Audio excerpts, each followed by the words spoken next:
தமிழகத்தின் தேர்தல் முடிவுகள் எவ்வாறு அமையப் போகின்றன என்பது தொடர்பில் தமிழகத்துக்கு உள்ளும் தமிழகத்துக்கு வெளியிலும் பல கோணங்களில் பல அலசல்கள் இடம்பெற்றுக் கொண்டிருக்கக்கூடிய சூழ்நிலையில் தமிழகத்தின் தேர்தல் காலத்தில் புதிதாக நுழைந்த விஜயின் தாக்கம் எப்படி இருக்கும் என்பது தொடர்பிலும் பல்வேறுபட்ட தகவல்கள் வெளியாகி கொண்டிருக்கின்றன.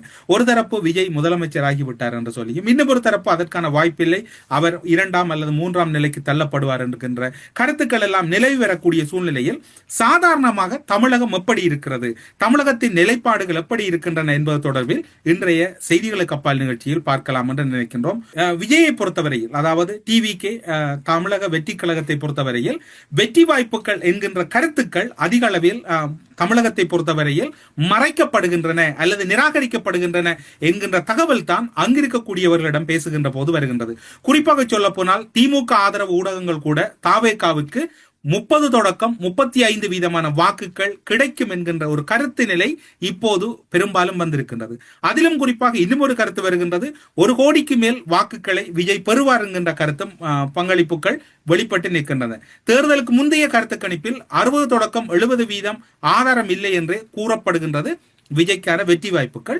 வாக்களிப்பின் பின்னர் ஒரு மாறுதல் இருக்கின்றது. இருந்தாலும் இந்த வாக்களிப்பு என்பது ஒரு தேர்தல் சீர்திருத்தம், பல வாக்காளர்கள் நீக்கப்பட்டதனால் தான் இந்த வாக்களிப்பு அதிகரிப்பு வந்திருக்கின்றது, இதற்கும் விஜய்க்கும் தொடர்பில்லை என்கின்ற கருத்துக்களும் கூறப்படுகிறது.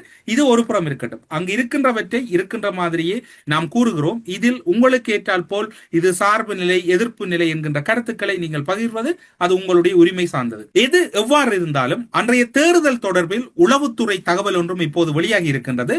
மதங்களை தாண்டி, ஜாதியை தாண்டி ஒரு தமிழன் பின்னால் திரண்டு இருப்பது போன்ற ஒரு உணர்வு அங்கு வெளிப்பட்டதாகவும், ஜல்லிக்கட்டுக்கு பின்னர் 2வது முறையாக ஒட்டுமொத்த தமிழகமும் இவ்வாறு திரண்டது ஒரு பெரும் வியப்பாகத்தான் உளவுத்துறையால் கூட பார்க்கப்பட்டிருக்கிறது. மாநில உளவுத்துறை, மத்திய உளவுத்துறை இரண்டினுடைய அதிகாரபூர்வ அறிக்கைகளும் கிட்டத்தட்ட ஒன்றாகத்தான் இருந்ததாக கூறப்படுகிறது.